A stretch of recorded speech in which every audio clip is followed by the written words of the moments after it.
తెలుగు సినీ పరిశ్రమలో మోహన్ బాబుకు ప్రత్యేక గుర్తింపు ఉంది. నటుడిగా, క్యారెక్టర్ ఆర్టిస్ట్‌గా ఎన్నో సినిమాలు నటించిన ఆయన రియల్ లైఫ్‌లోనూ రాజకీయాల్లో ప్రవేశించారు. పలు సందర్భాల్లో మోహన్ బాబు తన ఫ్యామిలీ గురించి గొప్పగా చెప్పుకునేవారు.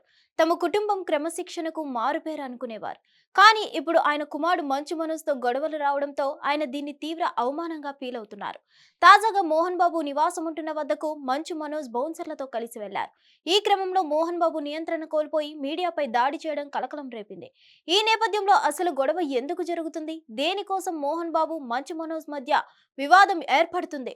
కొట్టుకునే వరకు ఎందుకు వెళ్లారు? అసలేంటి కదా? మంచు మనోజ్ ఫ్యామిలీ ఆస్తుల చిచ్చు రచ్చకెక్కింది. గతంలో ఇంట్లో వరకే ఉన్న ఈ విభేదాలు ఇప్పుడు వీధెక్కాయి. ముఖ్యంగా మంచు మనోజ్, మోహన్ బాబుల మధ్య ఈ వివాదం తారాస్థాయికి చేరుకుంది. కొట్టుకునే వరకు వెళ్ళింది. ప్రస్తుతం మోహన్ బాబు శంషాబాద్ శివార్లోని జల్పల్లిలోని ఓ లగ్జరీ ఫామ్ హౌస్ లో ఉంటున్నారు.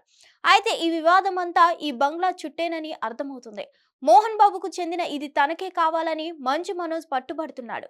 కానీ అలా కుదరదని మోహన్ బాబు అంటున్నాడు. అసలు ఈ బంగ్లా గురించి తెలిస్తే షాక్ అవుతారు. ఎందుకంటే ఇది దివంగత నటి సౌందర్యకు చెందిన బంగ్లా. అవును, నటి సౌందర్యదే ఆ కోట్లాట జరుగుతున్న ఇల్లు. అయితే ఆమెకు చెందిన దీన్ని మోహన్ బాబు సొంతం చేసుకున్నారు. సౌందర్య చనిపోయిన తర్వాత ఆమె కుటుంబ సభ్యులు దీన్ని మోహన్ బాబుకు విక్రయించారని కొందరు చెప్తున్నారు. కానీ అక్రమంగా తీసుకున్నారని మరికొందరు వాదిస్తున్నారు. కానీ నిజమేంటో తెలియాల్సి ఉంది. అయితే ఈ ఫామ్ హౌస్ విలువ 100 కోట్లు ఉంటుందని సమాచారం. అంతేకాకుండా ఇది లగ్జరీ లెవెల్లో ఉండడంతో దీన్ని సొంతం చేసుకోవాలని మంచు మనోజ్ పట్టుబడుతున్నాడు. కానీ మోహన్ బాబు మాత్రం ఎప్పుడు చెప్తుండేవారు, తనకున్న ముగ్గురి సంతానానికి సమానంగా ఆస్తులు పంచి ఇస్తానని చెప్పారు. మోహన్ బాబుకు విష్ణుతో పాటు మనోజ్ కుమార్లు ఉండగా కూతురు లక్ష్మి ఉన్నారు. అయితే ఈ గొడవ మంచు మనోజ్, మోహన్ బాబు మధ్య ఎక్కువగా సాగుతుంది. ఈ విషయంలో ఎవరికి వారే తమదే న్యాయమని అంటున్నారు. అయితే తాజాగా జరిగిన గొడవలో మోహన్ బాబు మీడియా ప్రతినిధులపై దాడి చేయడం కలకలం రేపుతోంది.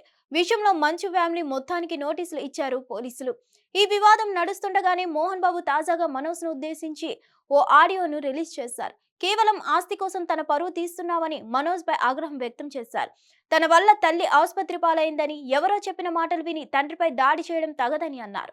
ఇక మీడియా ప్రతినిధులపై దాడి చేయడంతో ఆయనపై చర్యలు తీసుకోవాలని కొందరు ఆందోళన చేస్తున్నారు. హిట్ టీవీ యాప్ ని డౌన్లోడ్ చేసుకోండి. ఇందులో short news, live news, entertainment movies అన్ని అవైలబుల్ గా ఉన్నాయి. Please download Hit TV app. Hit TV app hit TV యాప్ని ఫ్రీగా డౌన్లోడ్ చేసుకోండి.